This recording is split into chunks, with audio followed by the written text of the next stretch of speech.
Not all reactivity is the same, and if you treat it like it is, you're going to get frustrated really fast. Because where your dog falls on the spectrum of reactivity determines everything, and it will tell you exactly how long it's going to take your dog before they become neutral. Now, I specialize in working with reactive dogs. Almost every single dog that comes through my training facility is dealing with reactivity to some degree. And I can tell you this very confidently that a 6-month-old puppy barking at everything is not the same as a dog that's been rehearsing reactivity for many years. But people try to train these dogs the same way and have the same expectations for both, and that's the problem. So let's break down the spectrum of reactivity. I break it down into 3 main levels, and we'll talk about where your dog might fall on that spectrum. Quick question before we get into it.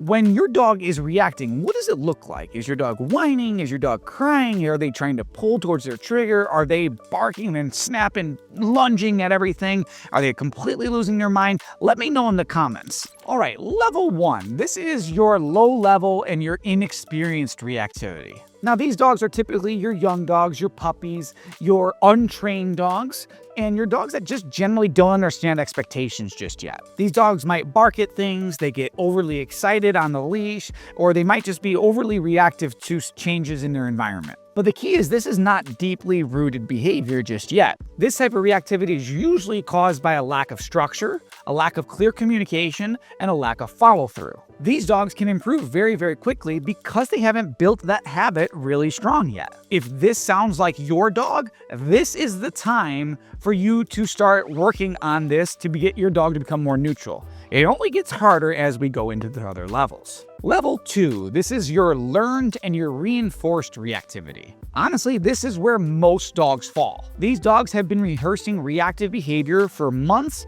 or even years. This is when your dog learns that when they react, something happens. This is no longer a dog not understanding expectation. This is no longer a dog being confused. This is a dog that's intentionally doing something, it's working, and now it's becoming a habit. This is where you're going to see consistent leash reactivity, very predictable triggers. You know exactly what's going to set your dog off, whether it's other dogs, whether it's people, whether it's squirrels, whether it's bikes, cars, you name it. This is also where your dog's intensity is going to escalate over time. At first, it starts with a little bit of whining or crying, or maybe a little bit of a growl. But now, as time has gone on, these behaviors are intensifying. It's barking, it's jumping, it's snapping, it's lunging, it's maybe even redirecting onto you like my dog Booker used to.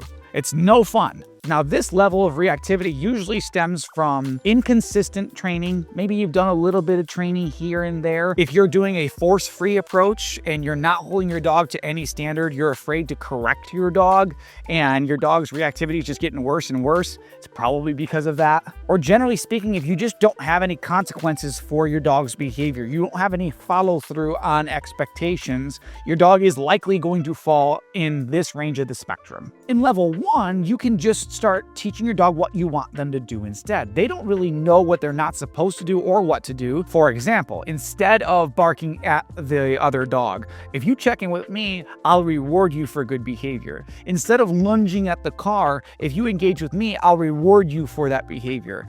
When your dog's inexperienced in their reactive nature there, that is going to be a really good place to start, and that might solve your problems right there. Now in level 2, it's a little bit more complex because your dog knows what it's doing, it's liking what it's doing, it's becoming a habit. The reaction that they're giving, the barking, the jumping, the growling, the lunging, is working for them. They're enjoying it. They like what they're doing here. It's not as simple as teach them what to do instead here.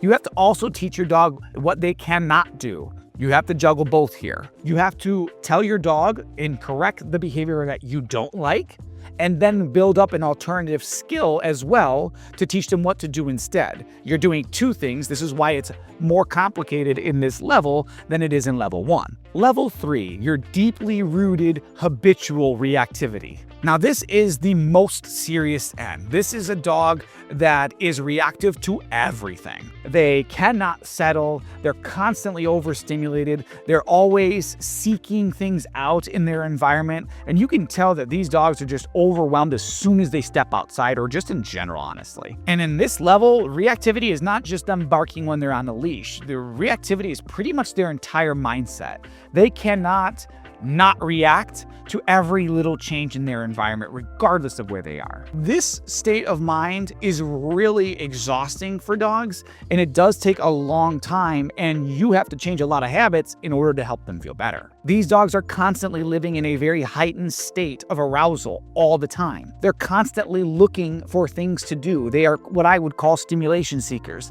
They cannot just sit there, relax, and just decompress ever. They are very, very rehearsed in that reactive mindset. They are always practicing getting up and responding to every little change in their environment. Now, this stage of reactivity, I'm going to be completely honest with you, this takes a lot of work. You are changing your habits and what you're allowing your dog to do on a daily basis.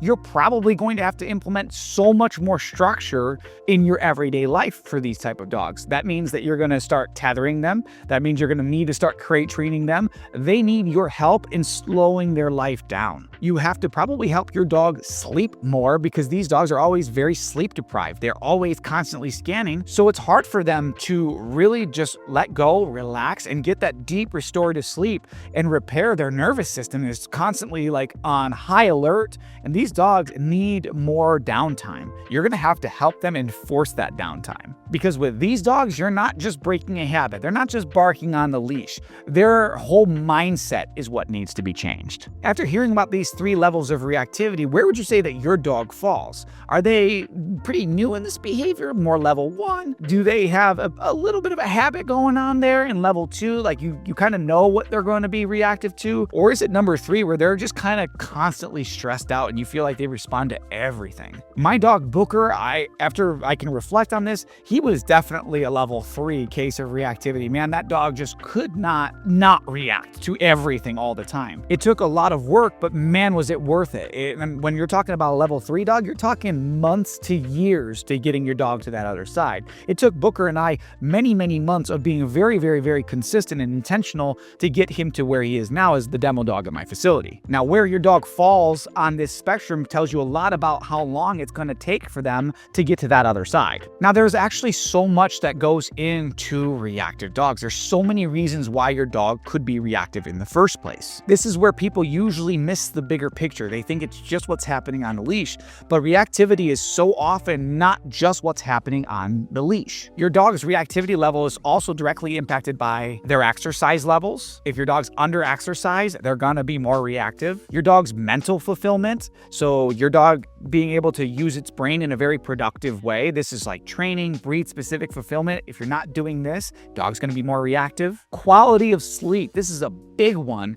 If your dog isn't getting that deep restorative sleep every night, they're gonna be more on edge. If they're more on edge, they're more likely to be reactive. Structure in the home. If you let your dog bark in the window all day, follow you everywhere, no rules in the house all the time, just let your dog do whatever the hell they want, your dog's gonna be more reactive. And your daily routine. What does your everyday look like with your dog? Dogs thrive on predictability and clear expectations. If you don't have that, your dog's more likely to be reactive. Everything I just mentioned directly impacts your dog's ability to regulate their emotions, to be able to think clearly, and to be able to respond appropriately in different environments. As always, I'm going to be very transparent with you. Where your dog falls on this spectrum will directly impact your timeline to help them feel better and become neutral. If your dog is in level 1, your dog can improve very quickly. If you apply what I tell you to do, or you work with a trainer that knows how to handle reactivity,